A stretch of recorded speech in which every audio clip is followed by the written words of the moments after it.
Entonces, nuevamente, doy la bienvenida al curso, ¿cierto? Y vamos a entrar directo a lo que es la materia de la clase 1,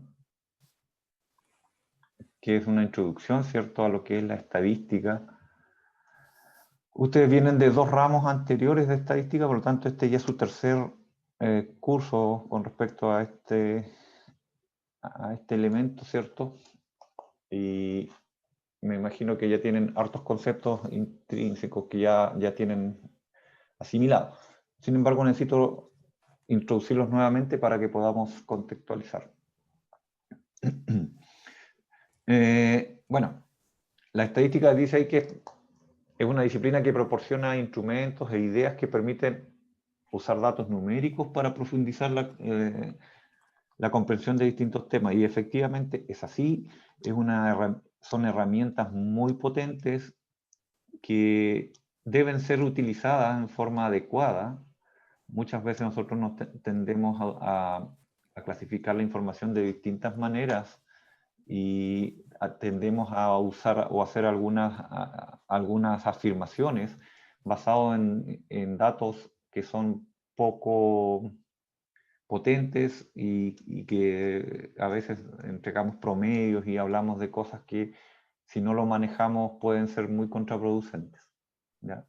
Voy a dejar de grabar para que no me cargue tanto el sistema del internet.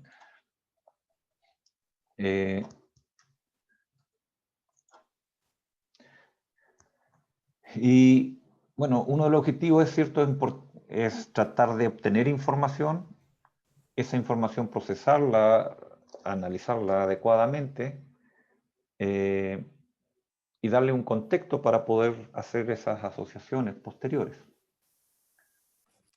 Pero lo que dice ahí es que, claro, nosotros no debemos tomar los datos como solo números, sino que tienen que tener un contexto. No podemos tenemos que darle una cierta interpretación y tiene que ser la adecuada. ¿Ok? Y en este caso, nosotros podríamos hablar de que al aplicar estadística, ¿cierto? O la aplicación de la estadística puede estar dado en 3 ámbitos o en 3 campos de estudio. Primero, la primera dice relación con la obtención de los datos. ¿Cómo nosotros vamos a diseñar nuestros experimentos? ¿Cómo vamos a diseñar nuestras encuestas o otros elementos para la toma de información, para la obtención de información? ¿Ya? Y también tener claro cuáles son las muestras que vamos a utilizar. ¿Ya? Entonces, primero tenemos que tener claridad en lo que queremos preguntar o lo que andamos buscando como pregunta de investigación o como pregunta de algún elemento. ¿Ya? Si nosotros queremos aplicar estadística a algo, tenemos que tener claro el objetivo que andamos persiguiendo para poder diseñar y obtener las muestras con respecto a lo que andamos buscando. Una vez que nosotros tenemos estos datos, ¿cierto? O podría también existir una masa de datos, una información, un archivo de datos, documentos, y podemos hacer análisis de esto. ¿Ya? Pero los análisis, cuando uno dice análisis de datos, muchos tienden a pensar que el análisis basta con hacer un gráfico y una tabla, pero los análisis podrían tener también interpretaciones. ¿Ok? Entonces se ocupan métodos, dice, y ideas necesarias para organizar y describir los datos. Evidentemente nosotros hacemos una encuesta, hacemos un experimento y sobre él tomamos un set de datos. Y esos datos nosotros tenemos que organizarlos. Y la primera forma de organizar datos es realizando gráficos y tablas y sacando algunos estadísticos descriptivos generales. ¿Ya? Podríamos hablar de medias o promedios, ¿cierto? Divisiones estándar, máximos y mínimos, etc. Entonces, ¿cómo lo van a analizar? Es expresar o organizar esta información a través de gráficos y tablas. Luego tenemos un proceso que es un poco más complejo y es el que nos hace entregar una validez de nuestro trabajo, que es la inferencia estadística. ¿Ya? no solo se obtienen conclusiones, sino que además se acompañan de estas conclusiones de una afirmación sobre qué tan fiable es nuestra análisis. Entonces, nuestro análisis lleva algunos valores numéricos que nos permiten decir, tengo esta cantidad o esta certeza, esta probabilidad de error es la que yo estoy asumiendo. ¿Ya? No es lo mismo decir, y es acá donde aparecen muchos elementos que podrían ser distorsionadores de esta inferencia estadística. Y la inferencia estadística está dado básicamente por los valores de las probabilidades de error que yo estoy cometiendo. Sí, generalmente en muchos campos de la ciencia se usa un porcentaje, uno asume un porcentaje de error del 5%. ¿Ya? Si ustedes han oído hablar del alfa de 0,05. Entonces, cuando hablamos de esta cantidad de error que nosotros estamos asumiendo, que estamos diciendo que al final nos estamos equivocando en nuestra aseveración en el orden del 5%. Y que podemos decir que en muchos casos nuestro error es mucho menor que el 5%. ¿Ya? Esto, evidentemente, en áreas tan sensibles como la medicina, que ahora están haciendo todo lo que es con vacunas y todo esto, ¿cierto? Y ustedes se dan cuenta que hay que pasar de una etapa a otra y aumentando el universo muestral con respecto a la nueva formulación de la vacuna para COVID, ¿cierto? Van en una etapa donde ya están aplicando a mayor cantidad de gente porque es evidente que hay una variabilidad de los datos. Y en medicina es un campo donde se utiliza el alfa del 99%, o sea, tienen que trabajar al 99% para poder encontrar evidencia estadística significativa y suficiente para poder entregar información. Es decir, ellos cuando generan una vacuna, el alfa es el error que ellos están dispuestos a asumir como corte es el 1%. ¿Ya? Bueno, las estadísticas dice, son utilizadas como herramientas para la recolección, organización e interpretación de un conjunto de datos. ¿Ya? Una cosa es analizarla y otra es entregar la interpretación, porque muchas veces podemos entregar estadígrafos muy adecuados o realizar o entregar estos valores a través de una formulación adecuada y utilización adecuada de algunos herramientas estadísticas, pero si no lo sabemos interpretar también quedamos en lo mismo. ¿Ok?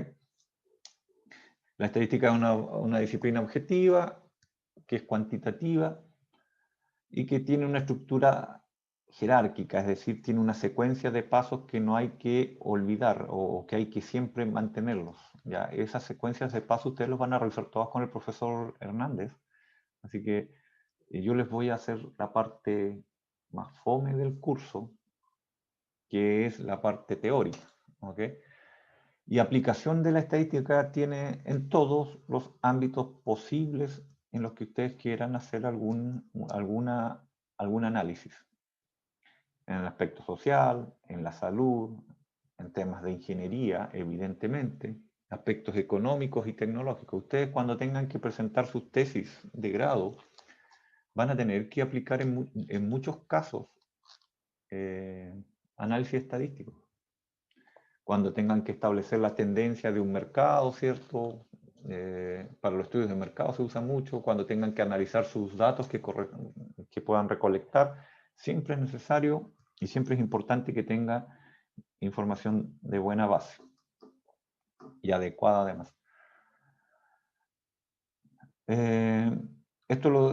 Por ahí alguien dice que datos cuantitativos sin estadística sería un caos de números. Evidentemente, si tenemos mucha información y no sabemos cómo procesarla y cómo transcribirla y además analizarla, empieza a ser un caos. ¿Ya? Permiten reducir y evaluar, interpretar y comunicar esta información numérica de todas maneras. Entonces, lo que ya hemos conversado de la importancia de la estadística es extremadamente alta. ¿Ya? No es una ciencia o no es un proceso que no debe no ser considerado. ¿Ya? Muchos errores se cometen, sobre todo en las tesis. ¿ok?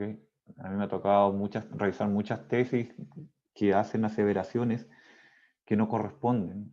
Y es ahí donde uno se hace el cuestionamiento y dice, bueno, tienen que entender, y esa es la idea, de entender este tipo de herramientas para utilizarlas de la mejor manera.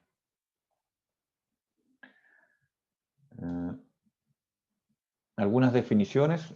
Nosotros hablamos de población cuando hablamos de un conjunto total de individuos, ¿cierto?, a estudiar. Pueden ser individuos, pueden ser objetos, elementos, etc. Con un conjunto predefinido de características, ¿ya?, que son las variables. Evidentemente nosotros vamos a tratar de establecer cuál es, por ejemplo,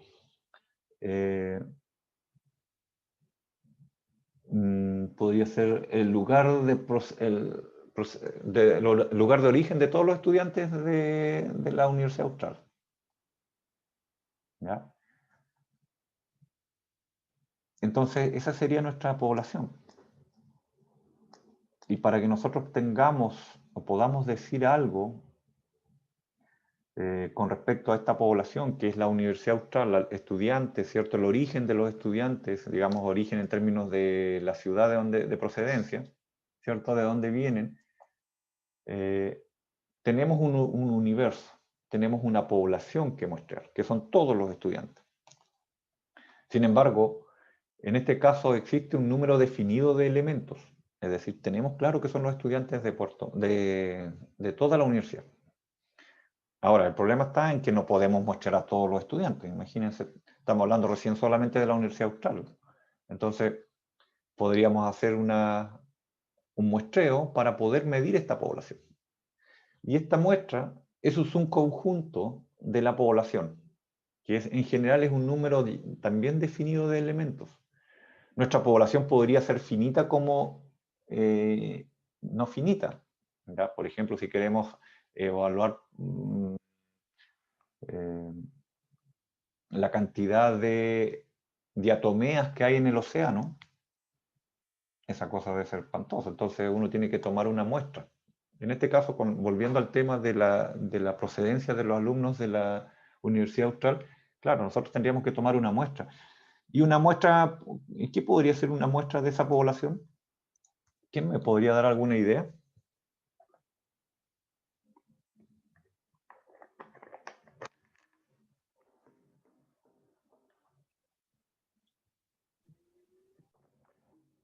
No se peleen, por favor. No sé, unos ¿Podrían 5 ser alumnos. estudiantes de cierta edad? Podría, claro, excepto... ¿Y de cierta carrera? Por ahí, sí, porque si nos vamos a la cierta edad lo tendríamos, porque nosotros nos olvidemos que tenemos que tener ciertas características ya identificadas hacia dónde vamos a ir en el, o qué es lo que queremos ver. Si queremos ver algunas características muy particulares, empezamos a cerrar el cerco. Pero como vamos a hacer solamente una revisión, ¿cierto?, sobre la procedencia de los alumnos ya de la universidad, y sí podríamos hacerlo por carreras o por institutos tal vez, porque los institutos abarcan más carreras y podríamos por ahí hacer un muestreo que nos permita hacer esta toma de datos. ¿Ok?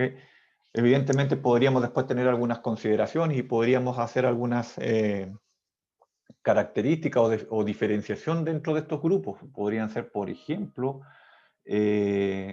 tener más datos, ¿cierto?, sobre si son hombres y mujeres, y tal vez las mujeres tienen una procedencia que se sitúa más al sur, probablemente, supongamos, si hablamos de la región de Valdivia hasta acá abajo, podríamos decir que a lo mejor las mujeres que predominan en la zona norte y los hombres predominan en la zona sur, por dar un ejemplo, o simplemente no hay diferencias entre ellos, ¿ya? Entonces, nuestra muestra es un subconjunto de nuestra población, para que nos vayamos entendiendo en esa nomenclatura. ¿Ya? Evidentemente nuestra muestra debe tener ciertas características. En este caso dice que la muestra debe ser aleatoria, es decir, los objetos o sujetos deben ser escogidos al azar. Esto es verdadero, sí y no, porque también hay otras formas de muestreo que lo vamos a ver también dentro de esta clase. ¿Ya? Pero lo más importante es que al hacer un muestreo aleatorio, le damos a todos la misma probabilidad de que sean muestreados. Es decir, si yo quiero muestrear hoy día a ustedes, hacer algún análisis o tomar algunos datos con respecto a al curso de los alumnos de herramientas, yo podría pescar perfectamente al azar 4 o 5 personas, si es que esto es representativo de mi población. Evidentemente yo podría hacer tomar muy buena información. Si son 56 y yo tomo 5 muestras, probablemente la representación de mis datos muestrales son bajos con respecto a la población. ¿Ok? Por lo tanto, la muestra debe tener un tamaño mínimo adecuado para que nuestro margen de error disminuya. Si hablamos de tomar muestras o sacar información de los estudiantes, de ustedes como grupo, ¿cierto? De los 50 y tantos que son, y yo hago un muestreo de 2 personas, la verdad es que mi margen de error es extremadamente largo. Es muy alto. Ya por lo tanto, debe ser representativa. Probablemente hay fórmulas para establecer la cantidad de elementos a muestrear o de sujetos a muestrear, dependiendo si nuestra población es finita o no finita. ¿Ok? Acá uno puede clasificar los datos de diferentes formas. Hay formas alfabéticas, ¿cierto? Lista de clases de alumnos, en el caso de la geografía, ordenamientos por países, regiones, etcétera, cronológicas en términos de series de tiempo, ¿cierto? Arbitraria, uno podría decir, bueno, ordenémonos de los más altos a los más pequeños, de los que viven más lejos, de los que viven más cerca, etcétera. Y también puede ser clasificación según algunas características ya definidas en nuestro muestreo. Podríamos decir ya, aquellas personas que viven de Puerto Montt al sur y de Puerto Montt al norte, por ejemplo. ¿Ya? Entonces, todos los datos o todos nuestros elementos que estamos analizando presentan variables. Y estas variables se identifican con la propiedad de medir a la población. ¿Ya? Por ejemplo, una variable en la identificación de una población de personas, por ejemplo, podría ser el peso, su estatura, nivel de colesterol, ¿cierto? El género, el número de individuos o el salario, por ejemplo, podríamos dividirlo. Y tenemos datos de tipo alfanumérico y cuantitativos. Podemos tener la longitud en kilos, ¿cierto? O sea, perdón, el peso en kilos y la longitud en metros. Si queremos ver el salario, va a estar en pesos por mes, ¿cierto? Nivel de colesterol, ¿cierto? También lo podríamos utilizar, pero todos esos datos vienen con algún tipo de información. Entonces, ¿cómo se va a medir una variable? A través de valores. Podemos hacer, por ejemplo, es alto o delgado, podríamos poner alto o bajo y podríamos hacer un ticket. Cuando uno hace un checklist, por ejemplo, lo que uno está haciendo ahí, después lo puede transformar en valores alfanuméricos sin ningún problema. ¿Cierto? Porque podrías decir que de los 20 que tú mostraste tienes 10 tickets, por lo tanto, de esos 10 checks que obtuvieron ya el 50%. Lo puedes transformar de inmediato en alguna forma numérica. El margen de error, bueno, siempre nosotros vamos a trabajar en condiciones donde podemos cometer error, ¿ya? Y básicamente, ¿dónde están los errores? En las metodologías, en la selección de los individuos o en la selección de la muestra que nosotros vamos. Si partimos, por ejemplo, tomando un número no representativo, inmediatamente nuestro trabajo parte mal. ¿Ya? Piensen ustedes en un estudio de mercado que quieran hacer y hacen una evaluación de 20 personas. ¿Será representativo? Y si hacen argumentos sobre eso, lo más probable es que sea insostenible a medida que los datos vayan siendo analizados. ¿Ya? Por lo tanto, el margen de error va a depender mucho de la metodología, primero de los objetivos que estamos planteando para que podamos luego interpretar y realizar una buena metodología y esa metodología posteriormente tenga la menor cantidad de error posible. ¿Ya? Entonces, sin embargo, no existe certeza. Por más que nosotros tratemos, siempre hay errores. A mí me cuesta mucho poner 7. Me cuesta demasiado poner 7, sobre todo en las tesis. Porque todos cometemos errores. Y no es por un tema, es probablemente un poco de mi propia deformación como investigador, porque siempre nosotros vamos a cometer errores. Piensen ustedes que están administrando un alimento, ¿cierto? Y ustedes dicen, ya, los voy a alimentar cada 2 horas. Perfecto. Y voy a tener cuidado que, sí, pero puede ser que se te haya olvidado alimentar, entonces en vez de alimentar a las 2 horas, la segunda ración fue a las 2 horas 10. Y la otra dijiste, ya, para ajustarlo le voy a correr 10 minutos. Y así sucesivamente empiezan a cometerse errores sin que uno los quisiera. Porque son parte de la vida propia. ¿Ok? Acá, como uno podría ordenar algunas tablas, la verdad que esto ustedes lo hacen bastante bien, ¿cierto? Así que eso no lo voy a considerar por ahora. Pero sí, esto, las representaciones gráficas, es súper importante toda vez que en general lo que más mal hacen son los gráficos. En las tesis lo peor que hay, no es que sean, yo no sé por qué no lo consideran, pero siempre hay mucha deficiencia en la entrega de la información que es visual. Piensen ustedes que un diagrama o un gráfico es una forma visual de mostrar nuestra información. Si nosotros entregamos información mal tabulada o mal procesada, evidentemente ya estamos entregando un sesgo. Cuanto más claro nuestro gráfico, cuanto menos elementos distractivos tenga, mucho más potente se hace. Acá en este caso, para mí, menos es más. ¿Okay? Entonces, hay una variedad de diagramas y elementos que podrían ser utilizados para visualizar esto. Tenemos el diagrama de línea o diagramas de barra, ¿cierto? Tenemos histogramas y polígonos de frecuencia. Tenemos curvas de tiempo, por ejemplo, para caudales, para tasas, ¿cierto?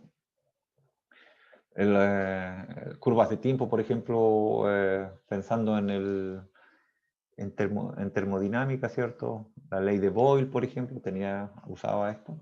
Diagramas box-plot, ¿cierto? Súper importante. Diagramas de relación, las famosas regresiones, ¿cierto? Entre dos variables para ver si son dependientes o independientes, qué sé yo. Entonces, hay una serie de elementos que podemos utilizar. Por ejemplo, yo acá le pongo un caso donde en algún momento alguien entregó este gráfico, ¿ya? ¿Y qué podrían decirme ustedes de este gráfico? ¿Les ayuda o no?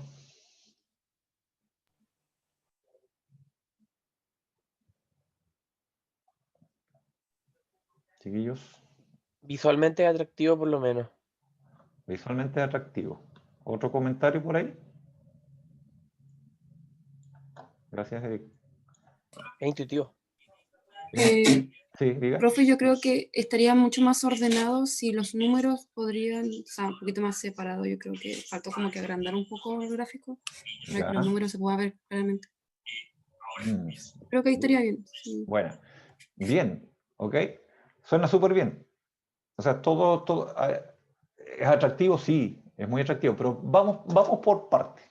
Si nosotros analizamos que esta es nuestra área del trabajo, ¿cierto? Nuestra área de mostrar los datos, fíjense que nosotros lo que más nos importa es mostrar la procedencia a través de los colores, ¿ok? Por lo tanto, nuestro gráfico debería tener mayor importancia. El pie debería tener una amplitud mayor dentro de esta hoja y que después se pueda leer perfectamente y en forma adecuada la procedencia de los estudiantes, ¿cierto? Algunos porcentajes sí son adecuados, pero como bien por ahí alguien dijo, están todos amontonados, no hay una claridad al respecto, ¿ya? Y si nosotros vemos esto, ciudad de procedencia de estudiantes carrera ICI 2016. Pero la representación gráfica dice debe ser un apoyo tanto para quien lo muestra que somos nosotros, porque nosotros estamos haciendo la redacción, nosotros estamos interpretando los datos, nosotros estamos mostrando esa información. Pero quien lo lee también debe recibir algo que sea fácil y digerible. Y esto lamentablemente no lo es. Si nosotros cambiamos esto por esto, cambia. Y es solamente un ajuste pequeño. No sé si se entiende. Miren la diferencia entre solamente mostrar un gráfico. ¿Cuán variable puede ser? Son los mismos datos, ordenados de otra manera. ¿Cambia? ¿Funciona mejor o les parece más atractivo el anterior?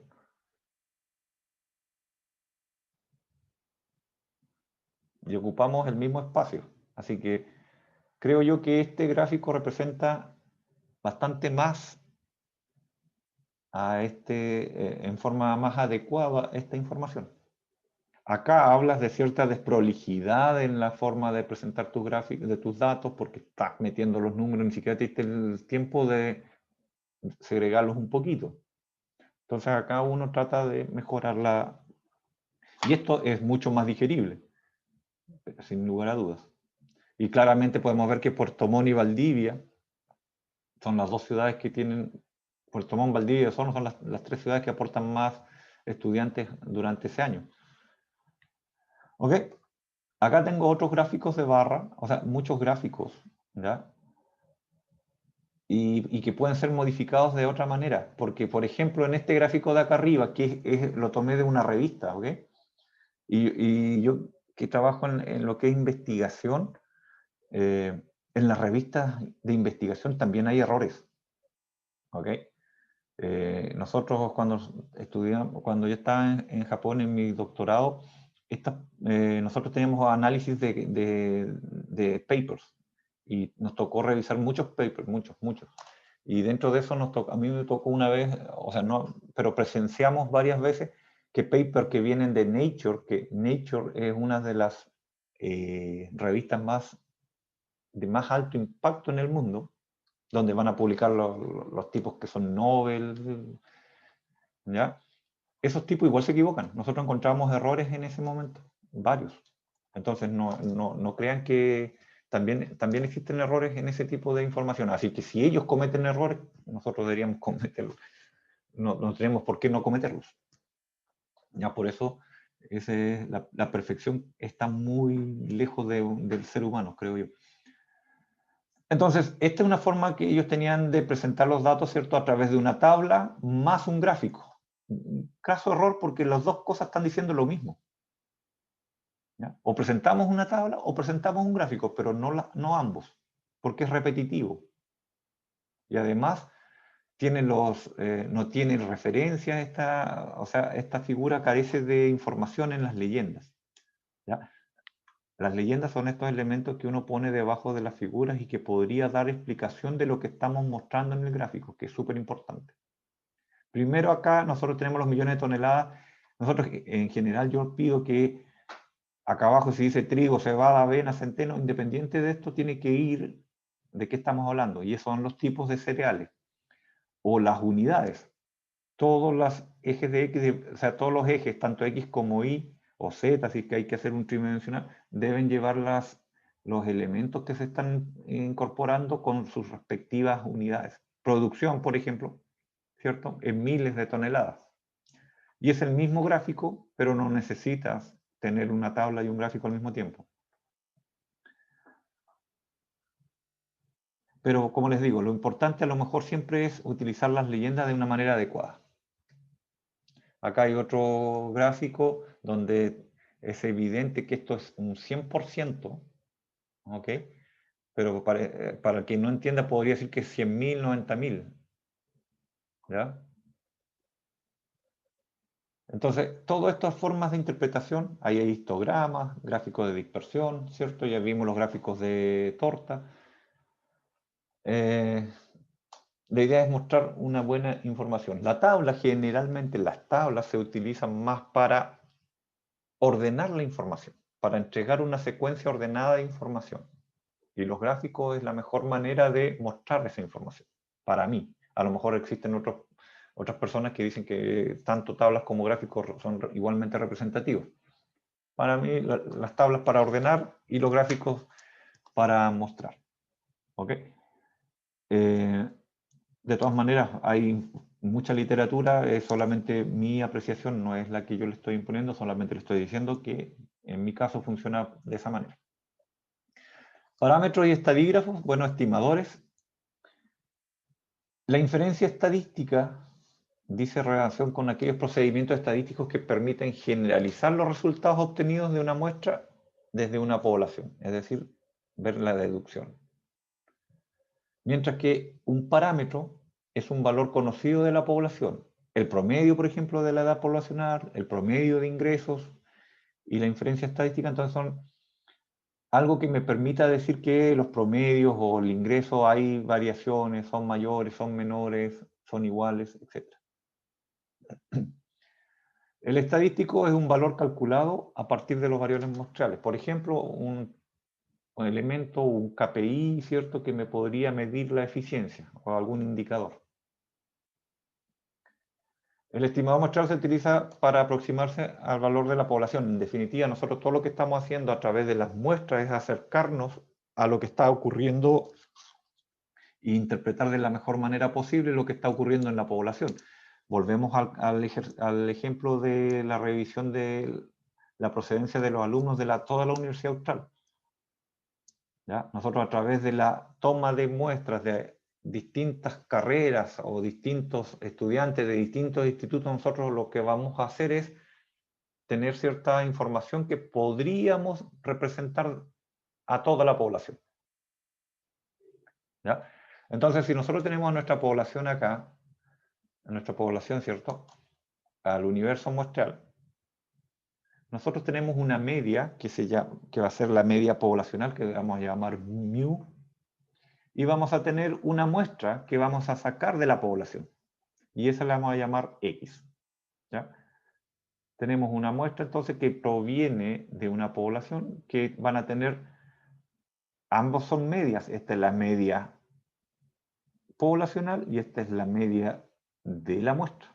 Por lo tanto, nosotros a través de lo que tenemos en las muestras vamos a hacer inferencias hacia lo que está ocurriendo en la población. Chicos, cuando tengan alguna duda, no tengan ningún problema en pedirme que pare y consulten. Ahora, cuando hablamos de la estadística descriptiva, hay mucho cuidado con lo que es la estadística descriptiva porque se tiende a asumir que la estadística descriptiva es súper poderosa. No. La estadística descriptiva tiene solamente la misión de informar y describir. No tiene inferencia estadística. ¿Ya? Así que mostrar un gráfico y con eso creen ustedes que pasaron lo que andaban buscando. La verdad es que el que maneja la parte estadística va a darse cuenta de que definitivamente no. Porque tú después me dices, bueno, el promedio de los alumnos de tercer año fue de 6,5. Ya, pero eso no me dice nada con respecto a los alumnos. ¿Ok? Entonces, una descripción. ¿Y qué son variables? ¿Qué son las variables? Una característica de un conjunto. Ya sabemos que el conjunto cambia, ¿cierto? Cualquier cosa del grupo o sujeto capaz de adaptar, que puedan tener o asumir valores diferentes y es posible de medir y observar. Por ejemplo, en una persona, la edad, ¿cierto? Su género, la estatura, el peso, el color de ojos, evidentemente es distinto entre una persona y otra. En el caso de las empresas, el sector, el tamaño, número de empleados, la producción, etc. Esas son variables que nosotros tenemos que medir. Y evidentemente cada vez que nosotros hacemos un muestreo o tomamos alguna información, siempre es importante que nos sobre información, a que nos falte información, porque luego de que tenemos hecho ya el trabajo no tenemos cómo volver atrás. Y esto sí que es importante porque tenemos que ver cómo se clasifican las variables, cómo se miden. Bueno, tenemos una forma de medición de la cualidad, es decir, cualitativa de la información, ¿cierto? De algo que andamos buscando, o una información cuantitativa, es decir, valores. ¿Ya? Entonces, unos miden cualidades y otros miden valores. Cuando medimos cualidades, o sea, cuando nuestras variables son de tipo cualitativo, tenemos dos posibilidades, o son nominales o son ordinales. ¿Ya? Estas variables nominales tienen que obedecen a los nombres. ¿Ya? Para que yo abajo les pongo entre paréntesis más o menos de qué se trata. Nominales, nombres, y ordinales a orden. ¿Ya? Y dentro de las nominales tenemos dicotómicas y policotómicas. Es decir, las nominales que se clasifican tienen más de dos clasificaciones o tienen dos clasificaciones. Dicotómicas, dos clasificaciones. Policotómicas, más de dos clasificaciones. Por ejemplo, un rato más bien en los ejemplos. Tenemos entonces en este caso, ya hablamos de lo que son las variables cualitativas. Vamos a ver las cuantitativas. Estas pueden ser de tipo continuas o discretas. Continuas es que, como estamos hablando de valores, permiten decimales. Y discretas, evidentemente no.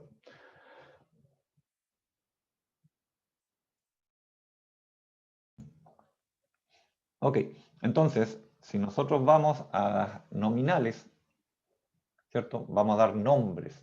Una dicotómica podría ser, por ejemplo, el sexo. Se puede clasificar o el género, o el sexo, masculino o femenino, ¿cierto? O macho o hembra en el caso de los animales. ¿Ya? Entonces es una dicotómica, pero también podemos tener el color de ojos, y ese tiene diferentes clasificaciones, negros, cafés, azul, verde. ¿Ok? Es una variable nominal policotómica. ¿Ok? En el caso de las variables ordinales, bueno, y que usan mucho ustedes, usan la escala Likert, por ejemplo, bueno, muy bueno, regular, malo. Es un tipo de variable ordinal, es una variable cualitativa ordinal. En el caso de las continuas, tenemos, y como son valores, permiten decimales, 1,5 metros, 20,3 kilos, 2 kilos por kilogramo metro cuadrado, 2,5 kilos, ciertas unidades de fuerza, presión, volumen, etc. En el caso de las discretas, no. Las discretas no permiten decimales, es decir, cuántos hijos, cuántas ventas, o la escala de Mercalli, por ejemplo. ¿Ya? La de Richter sería una continua y la de Mercalli una discreta, porque la de Richter tiene grados 7,2, 4,5. La de Mercalli tiene 4, 5, 6. En el caso de los hijos también, nadie tiene 1,5 hijos ni logra vender 1,5 sándwiches. ¿Ok?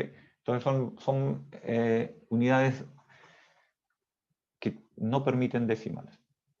También se pueden medir por su efecto. ¿Ya? Lo podemos medir arriba por términos de cualidad o de cantidad. También las podemos establecer estas variables de acuerdo a su efecto, si son dependientes, si son independientes o si son confusoras. Y esto lo que hace es medir si existe un grado de relación entre estas variables. Que uno esté en función de otro, que la presión esté en función del volumen, ¿cierto? O que no haya dependencia. Por ejemplo, hay un ejemplo que dice talla-peso podría estar afectada por el grupo étnico.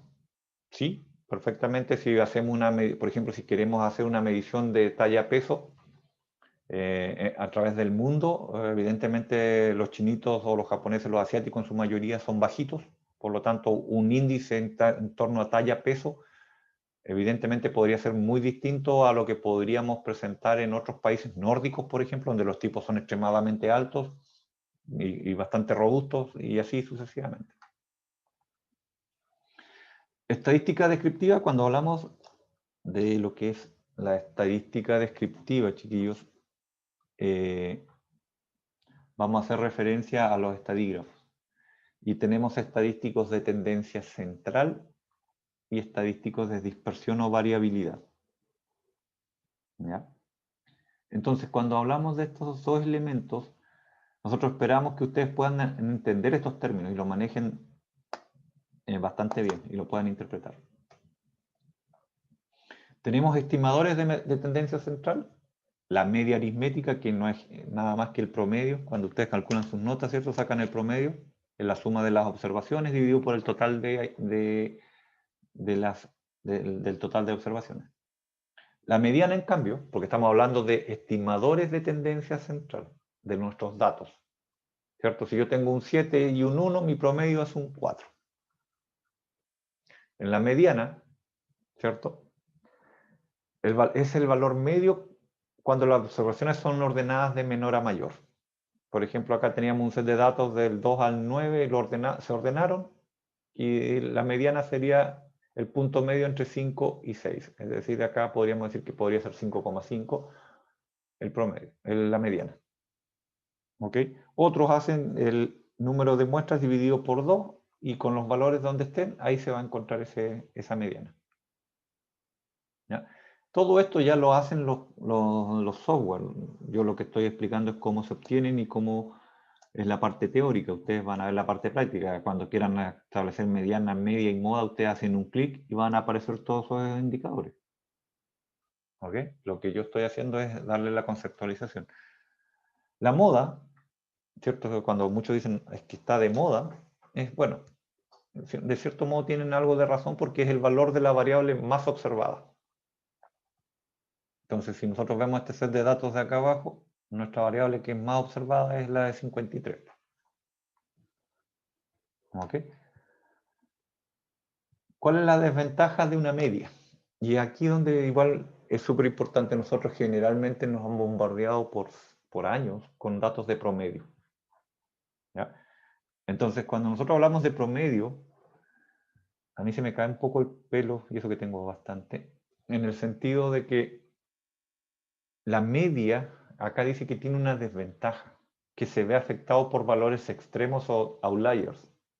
¿Habían escuchado este término antes de los outliers y de los valores extremos?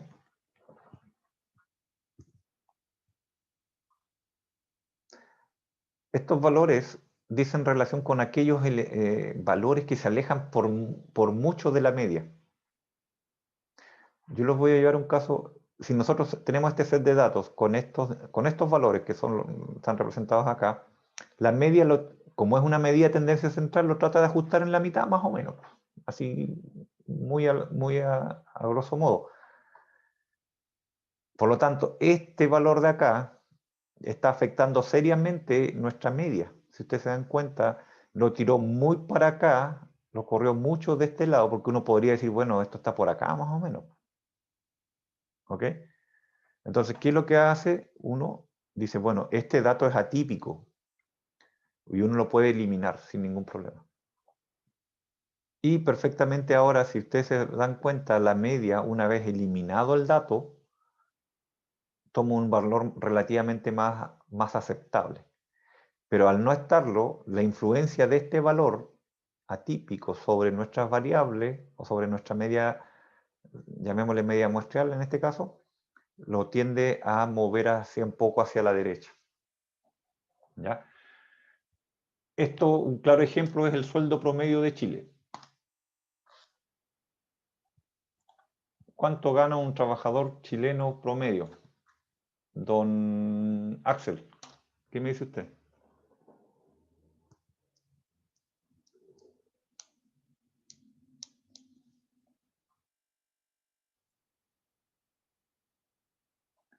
Carlos, Igor.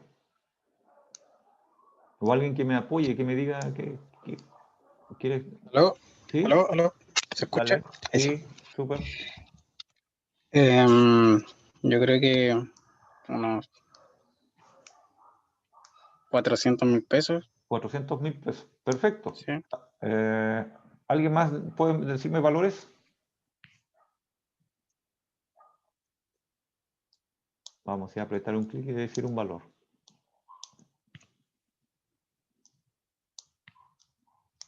Bueno, a ver. 350.000. 350. ¿Ya? ¿Hay alguien que tire más para arriba el promedio, no? 500.000. 500 lucas. Sí, por ahí. Ya supongamos que vamos variando, ¿cierto? Ya, acá, supongamos que 300.000, 400.000, 500.000. Y este de acá es Alexis Sánchez, Arturo Vidal, los senadores, el presidente de la República, los profesores de la Austral. No, esos no están ahí. Pero, ¿se fijan?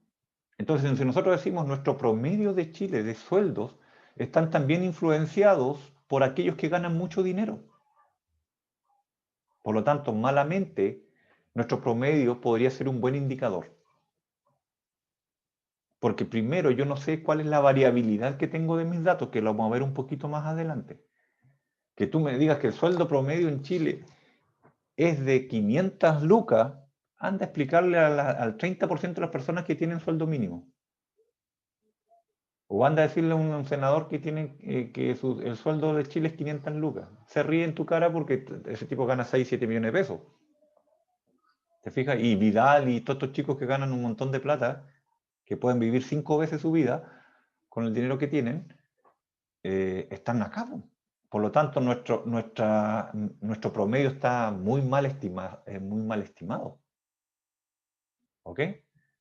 Entonces, esos hay que... ¿Lo incluimos a los Alexis Sánchez? ¿Incluimos al Chino Río? ¿Incluimos, no sé, pues a Donald Trump acá? Evidentemente, ellos nos hacen distorsionar todos nuestros valores. Así que a lo mejor podría ser uno tener cuidado con eso. Los outliers, uno los podría eliminar si es que uno tiene la suficiente justificación para hacerlo.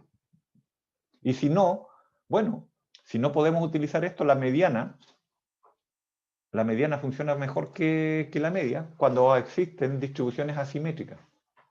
¿Ya?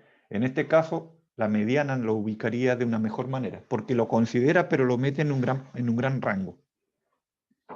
¿Ya? Entonces la mediana es poco sensible a esos valores extremos outliers. Así que si tenemos en algún momento distribuciones muy asimétricas de nuestros datos, los podríamos utilizar la mediana. ¿Ok? También podemos usar los rangos que tienen que ver con la temperatura en el sur de Chile fluctúa entre los 10 y los 20 grados. Ese es un rango. También puede ser. Pero acá ya entramos un poquito más fino porque el rango es un buen elemento, pero tenemos la varianza muestreal y tenemos nuestra desviación estándar. ¿Ya? Entonces, ¿qué es lo que nos dice la varianza? Es que es la medida o el grado de dispersión que podrían tener nuestros datos con respecto a la media. ¿Ya? ¿Qué tanta diferencia hay entre un dato y la media poblacional o la media muestreal, dependiendo de lo que estemos revisando? Y la desviación estándar va a ser la raíz de aquella varianza. Pero siempre va a ser la raíz positiva. Vamos a hacer un ejemplo de eso. Ya, acá está cómo se calcula, la verdad es que no es importante porque ustedes usan los software para eso, no es importante. Pero por ejemplo en este gráfico tenemos una empresa A y una empresa B, correcto, entre hombres y mujeres, creo que es esto, edad en años. Los hombres aparentemente tienen más edad que las mujeres, o sea, que los hombres en la empresa A tienen menos edad que los hombres en la empresa B, y parece que pasa lo mismo en las mujeres. Pero estos están representados con la desviación estándar. Este sería el promedio, más menos su desviación estándar. Vamos a ver acá. Ya, el tema de las desviaciones estándar lo vamos a ver enseguida. Vamos a pasar a los percentiles, que es otra forma u otros elementos que podrían mostrar los datos, o que podríamos mostrar de ellos. Y para eso vamos a... Los cuartiles y percentiles, dice, son medidas de posición. Es decir, el percentil es el valor de la variable que indica el porcentaje en una distribución que es igual o menor a una cifra. Para esto es mejor que yo les muestre este gráfico. Nosotros tenemos acá un gráfico de un boxplot, ¿ok? Y lo primero que tenemos acá, esto está dado, tenemos la mediana, tenemos la variabilidad de nuestros datos, ¿cierto? ¿Cuánta variabilidad hay en nuestros datos? Por acá arriba hay algunos outliers, si ustedes pueden observar acá, estos son outliers, son datos que se escapan de nuestra información.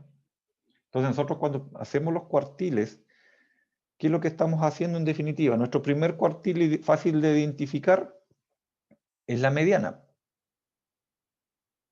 ¿Ya? Y la mediana es el valor, ¿cierto?, en el que el 50% de los datos se encuentra. Es decir, aquí, en este lugar, el 50% de los datos se encuentra hacia abajo y el 50% hacia arriba. Luego tendríamos un cuartil 1, ¿cierto?, que nos indicaría el percentil 25. Acá está el cuartil 1. Ya. Nuestra mediana, que significa el 50% de nuestras muestras, y acá el cuartil 1, que significa que bajo este dato, bajo este valor, es decir, todos los valores hacia acá abajo, corresponden al 25% de la muestra. Entonces, el cuartil 1, bajo el cuartil 1 estaría el 25% de nuestra muestra, en la mediana el 50% de nuestras muestras, en el cuartil 3 el 75% de los valores que tiene nuestra muestra están por debajo de este valor. ¿Ok? Esa es la interpretación de este gráfico. Acá tenemos los deciles, es decir, bajo esta, donde termina nuestra variación, nuestra varianza, tenemos un 10%. Y sobre nuestra varianza tenemos otro 10%. Y esto que está acá es un dato atípico que está sobre el 90% de nuestra información que nosotros estamos obteniendo. ¿Ok? Esa es la forma de interpretar estos gráficos de boxplot, donde se usa la mediana como elemento de tendencia central. Si nosotros queremos ver la variabilidad o la dispersión de nuestros datos, efectivamente ya nosotros podemos empezar a trabajar con lo que es desviación estándar o la varianza en algunos casos también. Si nosotros tenemos esta muestra con esta información, con estos datos, ¿cierto? Supongamos que son notas 5.9, 5.9, 5.92, 5.91, etc. Nos da un promedio de 5.9 y tiene una desviación estándar de 0.3 unidades. ¿Ok? Otra muestra, esta es la muestra 1, tenemos otra muestra que con diferentes datos tiene un promedio de 5.9 también, pero tiene una desviación del estándar de 4.5 unidades. ¿Qué es lo que está pasando acá? Bueno, tenemos dos sets con promedios de datos iguales, pero con diferentes medidas de variabilidad. Entonces mi pregunta es, ¿cuál set de datos posee mayor variabilidad en sus valores?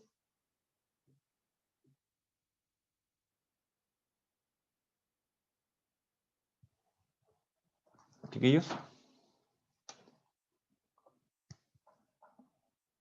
Si nos vamos a los datos, propiamente tal, el que posee mayor variabilidad es la muestra 2, porque tiene 4.5 unidades, es decir, hay una variabilidad muy alta.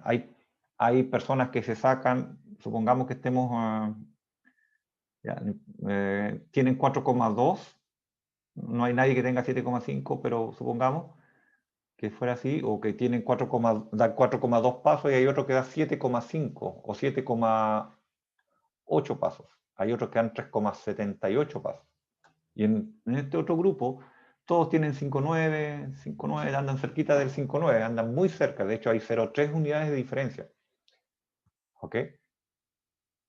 Entonces, muchos se usan que es que mi hijo tiene un buen promedio. Sí, tiene un buen promedio. Por ejemplo, no sé, pues hay alumnos, cuando nosotros estamos, o en mi caso, cuando estaba en la enseñanza media, que un buen par de años atrás, claro, yo tenía un buen promedio, pero mi promedio se aumentaba mucho porque tenía buenas notas en educación física, tenía buenas notas también en técnicos manuales en ese entonces, en arte, ¿te fijas?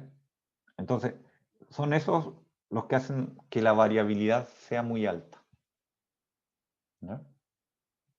Por ejemplo, si nosotros tenemos nuestra dispersión y distribución de nuestros datos Acá tenemos lo que está pasando con la muestra 1. ¿Se acuerdan de la muestra 1 que tenía una dispersión muy baja de 0,3 la desviación estándar? Bueno, nuestros datos están muy cerquitas unos de otros. Hay una menor dispersión o variabilidad alrededor en torno al promedio. Los datos están cerquitas. En cambio, en la muestra 2, esta cosa se vuelve bastante más larga. El rango es mucho más largo, por lo tanto hay mayor variabilidad. Con respecto a lo que estamos mostrando como medida de tendencia central, que es el promedio. Y acá vienen dos elementos que se tienden a confundir y donde hablamos de exactitud y precisión. En este caso, ¿cierto? Uno como cuando juega a los dardos. Acá la figura 1 lo que nos está mostrando es que hay una buena exactitud, pero una baja precisión. ¿Por qué es exactitud? Porque estamos cerca de nuestro objetivo, pero la verdad es que todos nuestros disparos, digamos, ¿cierto?, están por distintos lados, no hay muchos agrupados, están todos como muy separaditos. En estadística, exactitud significa lo que se encuentra el estimador de un parámetro. ¿Qué tan cerca está del valor verdadero? ¿Ya? Volviendo al tema de la revisión de los alumnos, ¿cierto?, la procedencia de los alumnos de qué ciudad provienen, ¿cierto?, en la Universidad Austral de Chile. Bueno, nosotros podríamos decir que, bueno, si tuviéramos los datos de todos y supiéramos que el 80% de la Universidad Austral de Chile son alumnos del sur de Chile, ¿cierto? Nosotros podríamos a través de nuestras evaluaciones o de nuestros muestreos andar por acá. Podríamos andar cerquita, ¿ya? Pero no tan cerca o podríamos hacer... Tendríamos una buena exactitud, pero la precisión es muy baja. ¿Ya? Por ejemplo, la media con respecto al valor verdadero. Eso es lo que nosotros, qué tan lejos podríamos andar o no de nuestro valor verdadero. Supongamos que conocemos la talla promedio en Chile. Si nosotros hacemos un muestreo dentro de los alumnos, dentro de ustedes, y sacamos la estatura y los medimos a todos y obtenemos el valor verdadero, que es por ejemplo, el promedio de la población del curso, ¿cierto?, de estatura, es de 1,72. Ya, ese valor es verdad porque nosotros los muestramos a todos. Pero resulta que podría venir alguien y decir, bueno, ya tenemos ese valor y podríamos alguien muestrear y decir, bueno, voy a tomar a 4 alumnos. Y esos 4 alumnos a lo mejor andan muy lejos de nuestro... Porque podría ser que uno esté por este lado, otro esté por acá y por acá. Por lo tanto, va a ser bastante exacto, pero poco preciso. Cuando hablamos de precisión, se dice que, por ejemplo, en este caso, hay una alta precisión porque todos nuestros puntitos están bastante cerca. Todos nuestros disparos, por ejemplo, fueron a pegar muy cerquita de la misma área. Pero estamos bastante alejados de nuestro valor verdadero. Tenemos una exactitud baja. Entonces se habla de precisión de un estimador cuando se considera la dispersión de los valores alrededor de dicho estimador. ¿Qué tan consistente es nuestro resultado? Nuestros resultados son bastante precisos, pero poco exactos con respecto a nuestro estimador conocido. ¿Ya? Y acá uno podría ver si es que uno puede ser preciso y exacto al mismo tiempo. Y ahí tiene elementos para poder hacer estas aseveraciones, como error absoluto y un valor aceptado. ¿Ya? El valor absoluto es la sumatoria de todos los datos, de cada uno de los datos menos la media, mientras que el valor aceptado podría estar dado por la media más menos la desviación estándar. ¿Ya?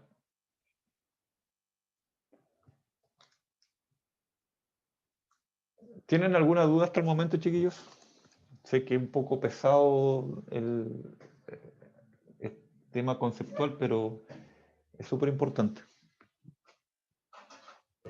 Todo claro hasta ahora, profe, por acá. Vale, gracias. Si alguien tiene dudas, por favor, insisto, me lo hace saber. Hemos estado hablando de qué tan exacto, qué tan preciso, pero todo tiene una génesis y todo parte con el muestreo. Así que vamos a hablar de lo que son los métodos de muestreo. ¿Qué es y para qué hacemos un muestreo? Si ese es el concepto. Bueno, nosotros tenemos una población que queremos investigar, ¿cierto? Entonces usted dice, desea inferir o concluir algo sobre una población, pero tenemos que a través de nuestras muestras que nosotros tomemos, hacer una inferencia con respecto de los datos de la muestra hacia la población. ¿Ok? Y la teoría elemental del muestreo estudia la relación entre una población y las muestras obtenidas en ella. A partir del muestreo se pueden estimar parámetros, dice, desconocidos de una población, los que se denominan estadísticos. ¿Ok? Ya hablamos de lo que era una muestra, lo vamos a reiterar. Dice, es una pequeña colección de unidades desde una población usada para realizar una inferencia de la población. Pero cuando hablamos de que sea pequeña no significa que no sea representativa, tiene que ser representativa. Evidentemente nosotros no podemos muestrear a todos los alumnos de, no sé, cuando, por ejemplo, hoy por hoy los tesistas se ven enfrentados a grandes problemas porque no pueden encuestar a todas las personas de una organización, porque no están presenciales. Entonces ellos dicen, ya, si una organización tiene 30 personas, yo que muestre 10, es lo que yo puedo hacer por este momento, pero tiene que ser representativo. Si tienes 30 personas en una unidad, y ya lo hemos explicado, y tenemos 2 personas, definitivamente ese muestreo no sirve para nada. Lo más probable es que vamos a ser poco precisos y poco exactos. ¿Ya? Y para realizar una inferencia verdadera, o sea, lo que realmente está ocurriendo. ¿Y cuáles son los factores que influyen en la representatividad de una muestra? Primero, el protocolo. ¿Cómo yo voy a realizar mi muestreo? Luego de que yo tengo claro cómo voy a realizar mi muestreo, yo tengo que pensar en el tamaño de la muestra. Si voy a representar al 10% de la población, al 20%, si voy a mostrar a 1000 o a 50 personas. ¿Ya? La participación. ¿Qué tan fácil, qué tan accesible, qué grado de respuesta yo puedo tener? Por dar un ejemplo, tú no puedes ir a hacer una entrevista o hacer preguntas muy técnicas en ciertos grupos de personas. ¿Ya?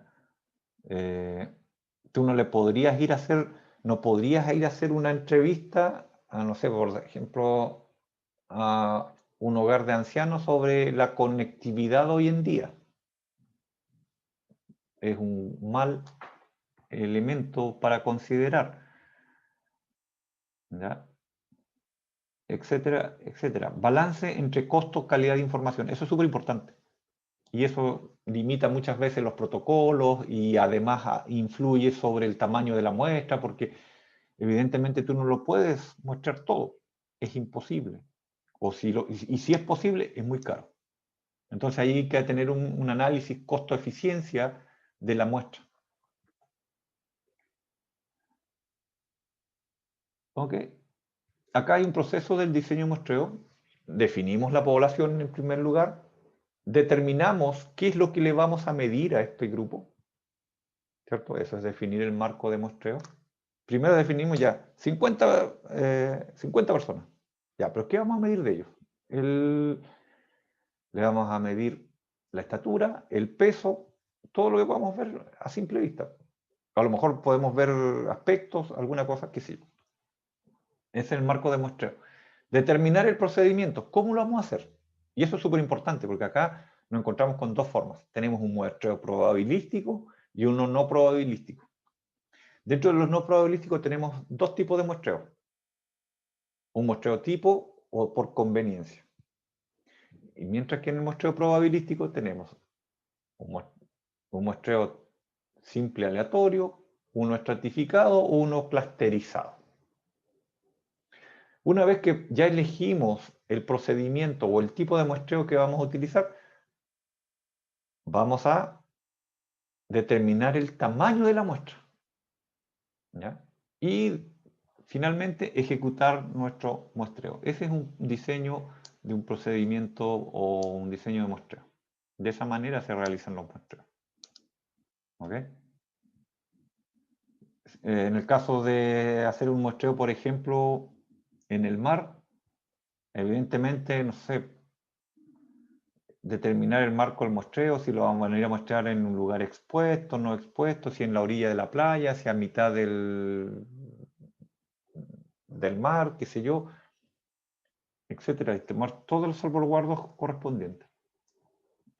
¿Qué es un muestreo probabilístico? Vamos a hablar del muestreo probabilístico. Y el muestreo probabilístico, la única, y lo más importante, y es súper utilizado, es que cada muestra tiene la misma probabilidad de ser tomada. ¿Ya? Tiene la misma chance. Cada unidad de la población. ¿Ok? No, esa es la gracia del muestreo probabilístico. Por lo tanto, si cada unidad tiene la misma probabilidad de ser seleccionada, entonces todas nuestras unidades muestreadas tienen el mismo peso o grado de importancia entre ellas. No hay segregación acá. ¿Ok?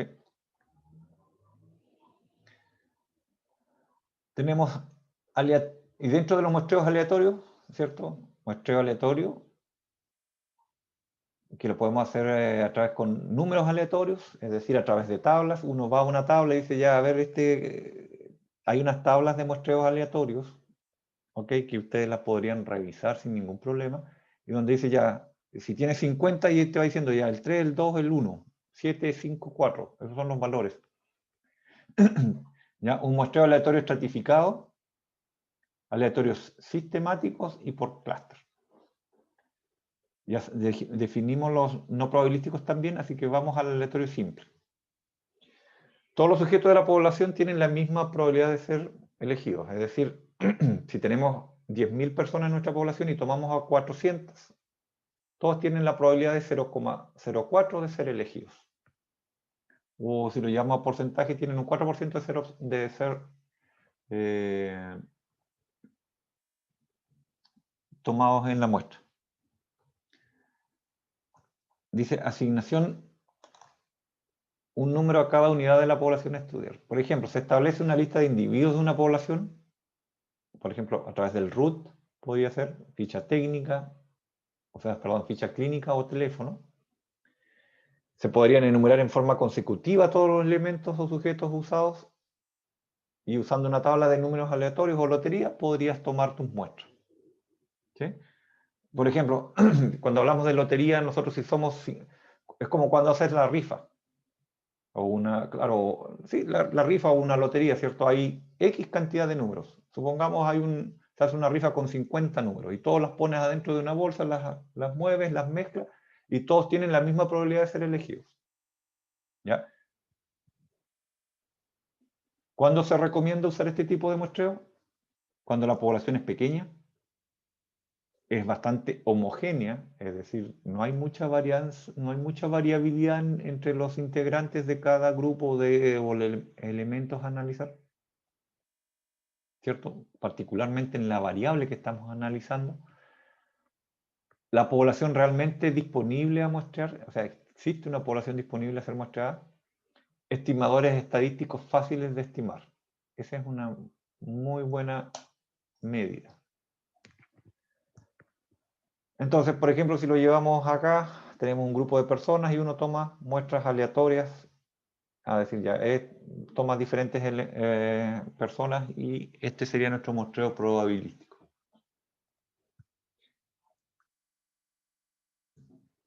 Y nuestro muestreo aleatorio estratificado, bueno, divide la población en subconjuntos homogéneos y entonces se seleccionan aleatoriamente. Cada categoría, se agrupa de alguna o cada categoría o estrato se asegura una representación proporcional en la muestra. Por ejemplo, grupo de minorías.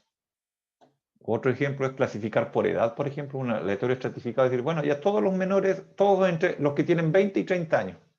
El resto, todo fuera porque estamos pensando solamente en un grupo muy particular.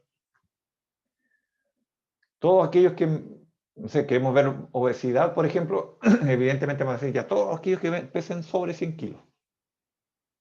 O sobre cierto índice de masa corporal, por ejemplo.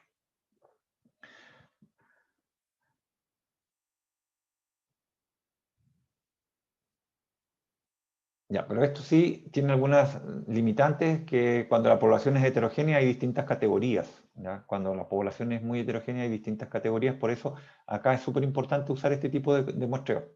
Cuando hay muchos grupos de personas dando vueltas, es súper importante que sea estratificado. Sobre todo para segmentación de mercado se usa mucho. ¿Ya? Lo complicado es que requieres un gran número de muestras por cada categoría, porque evidentemente al achicar tu universo, requieres ampliar el número de muestras para que sea más representativo. Por ejemplo, si nosotros queremos acá, tenemos una lista de clientes, ¿cierto? Tenemos un gran número de datos, pero cuando queremos, por ejemplo, ver las tendencias de la compra de artículos de ropa,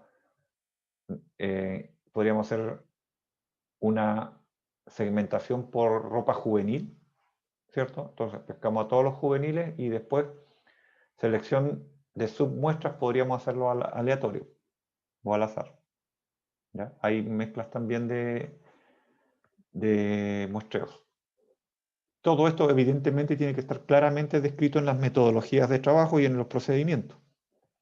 Cómo se van aplicando y cómo se van agrupando tus datos, cómo los fuiste trabajando de alguna manera.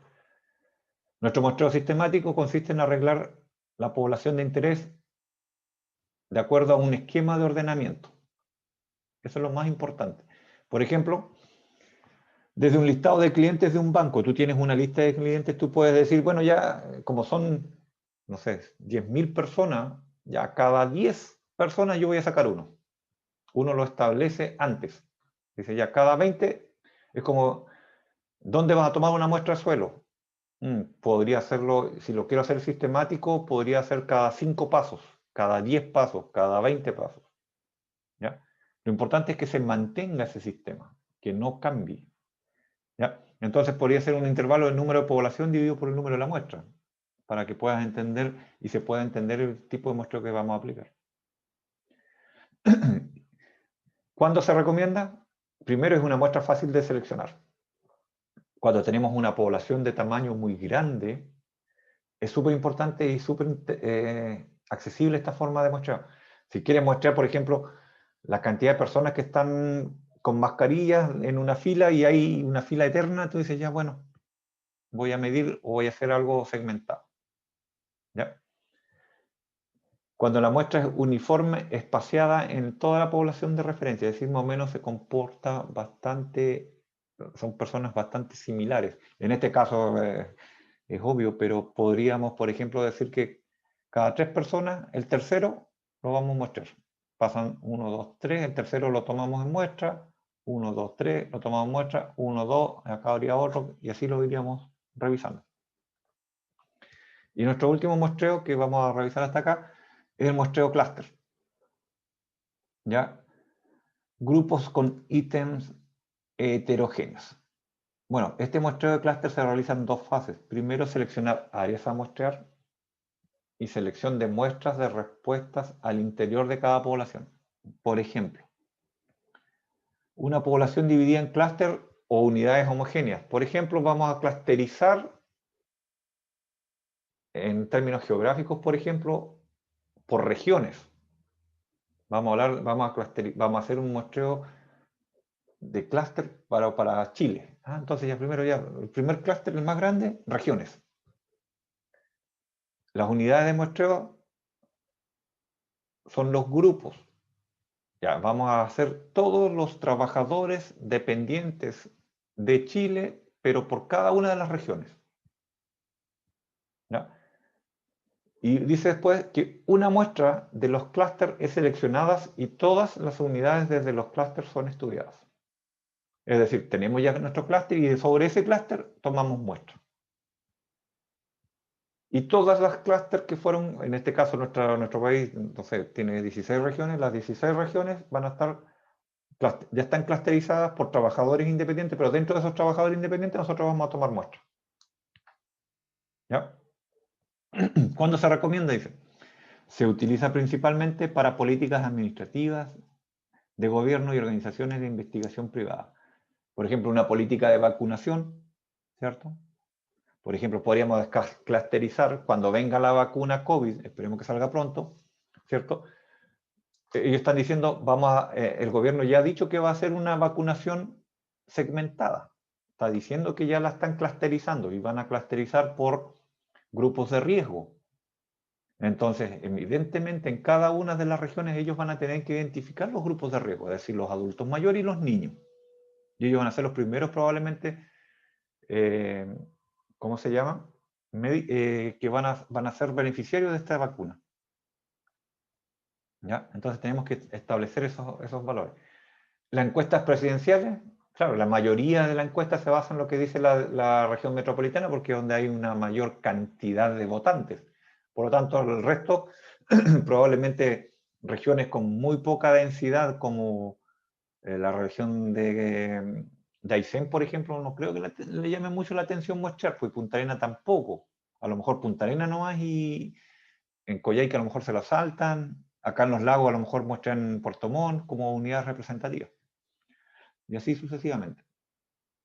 Entonces, por ejemplo, selección de sujetos para encuesta telefónica. Evidentemente, si nosotros hacemos un clúster, un análisis clusterizado, nos ayuda a simplificar la información. Nosotros lo vamos a dejar hasta acá, en orden al tiempo. Sé que ha sido un poco larga, quedaron un par de diapositivas, pero era necesario para acomodarnos, ajustarnos un poquito. Chiquillos, les agradezco su paciencia y hacemos preguntas. Voy a detener la grabación ahora.